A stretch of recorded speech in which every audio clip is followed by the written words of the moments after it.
Joe in real life. So yesterday I posted a short along with my daily video of me rowing 185 for three, and I was feeling pretty good about it. It was a maximal-ish effort, and a few. And I should say this first: they were mostly respectful, but a few people commented about my form and how I'm going to get hurt and yada yada yada. Glassback stuff, the usual glassback comments. And I figured I'd address it because I couldn't think of anything else to talk about this morning. I appreciate your concern. I don't really think you were motivated by concern in making the comments, but I do appreciate it. Guys, I'm not going to hurt my back. I'm just not. I was a yoga teacher for 10 years.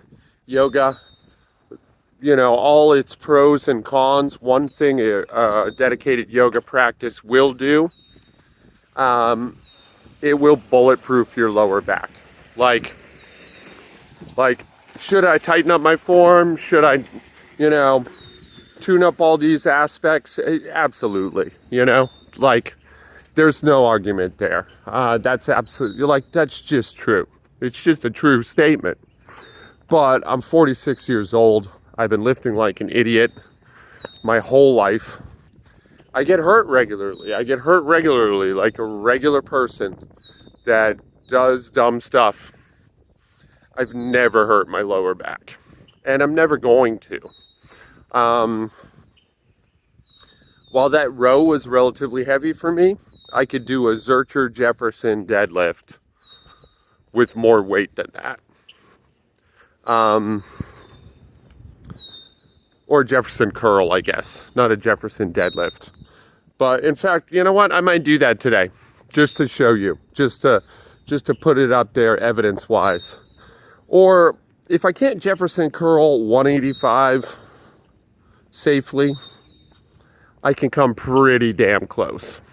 Let's do that today. Let's put our money where our mouth is. As far as yesterday's workout, so that's that. I ain't mad at you. It wasn't regulars that commented, or at least I don't remember a regular commenting. It was just passerbys. And like I said, most everyone was nice-ish. And I don't mind negative comments. In fact, they kind of delight me. I grew up in the 90s, so, that shit doesn't faze me. That shit was just school back in the day. But if you're genuinely concerned that I'm going to hurt myself in a movement like that, it's not even possible. It's not possible,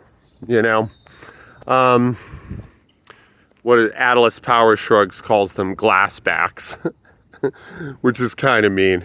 People that are perpetually terrified that if your form breaks down at all, you're going to cripple yourself.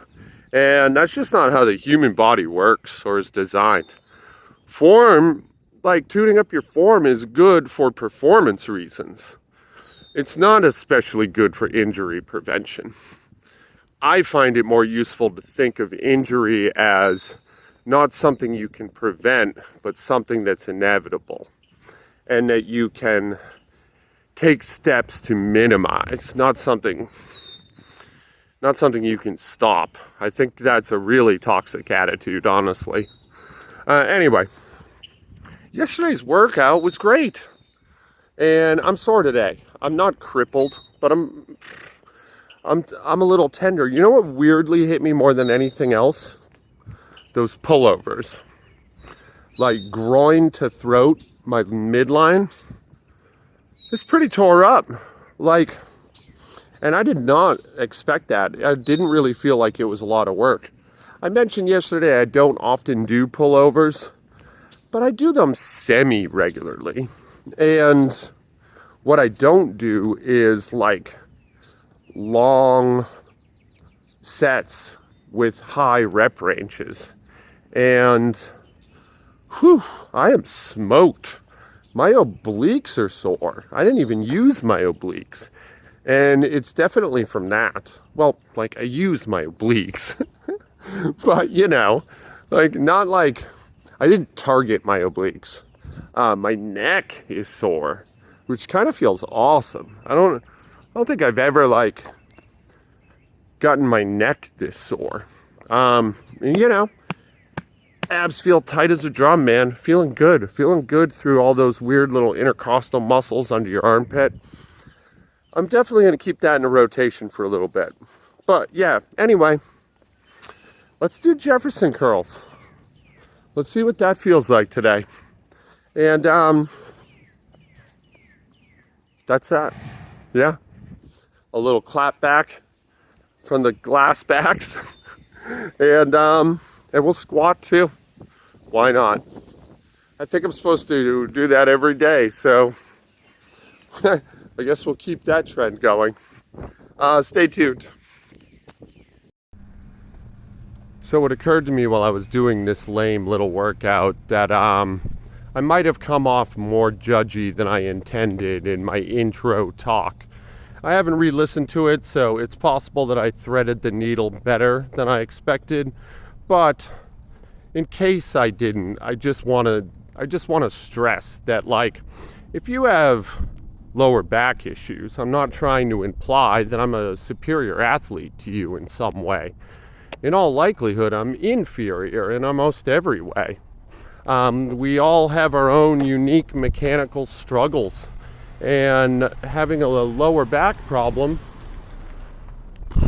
well, it might be almost entirely not your fault. That's at least a possibility. Do a little Jefferson curl here with 95 pounds. I work up to 155 for the Zercher squat and the Zercher Jefferson curl, and that's all I had today. I was sorer than I thought. To say nothing of mechanical issues we may have been born with. Then we live our lives and we do stuff. A lot of this stuff dumb. And this can exasperate these mechanical problems. That happened to me, you know. I was born with hip dysplasia, an otherwise benign problem that never affected me as a child or young adult. But then I started running, and I ran hard. I even got pretty good for about 10 years. And, you know, at first, my story of a runner is the same as everyone else's. I got a little better, started to feel good, got a little better, started to feel good. And by the way, I started running because I was getting fat and I didn't like it. You know, I didn't want to be a great runner. I wanted to not be fat. But at a certain point, it switched. I got pretty good at running and thought I might be able to be great. So I pushed hard. And I started getting hurt. You know, I started having all sorts of little weird injuries. And it was all based on my hip dysplasia, you know? So I thought, like a lot of people think, I'll do yoga. I'll see if I can fix these problems. I'll get into yoga. And I did that for about 10 years. And like, yoga was awesome. Yoga healed me in 1,000 ways that I didn't expect. But it also did some bad stuff I didn't expect, you know? It's like, while repairing many of the issues downstream from my injuries, it exasperated others. I'll give you an example. Hip dysplasia is a deformity of the hip where your hips are asymmetrical. Well, a yoga practice is often very symmetrical, meaning I got super bendy, and it was exaggerated on one side, thereby making deficits worse, not better. So now I'm a strength trainer, and I strength train in the same way that I ran, and that I do yoga, meaning kind of like an idiot, kind of too hard, kind of whimsically, kind of just on my own path, on my own trail, not really following anyone. I listen to a lot of people and I take their information very seriously. I love Alex Bromley. I love Brian Alshery.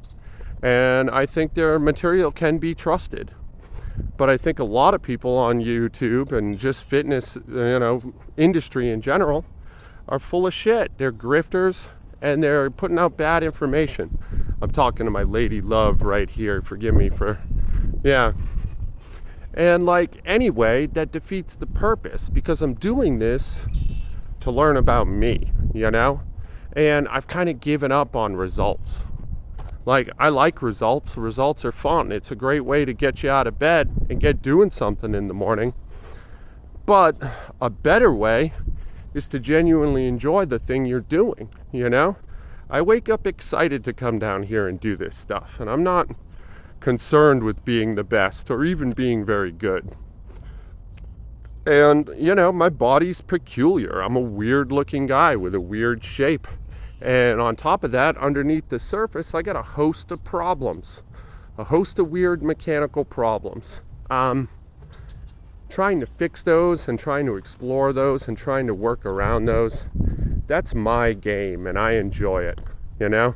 And sometimes it's going to look ugly, like those rows, and sometimes it might even be dangerous.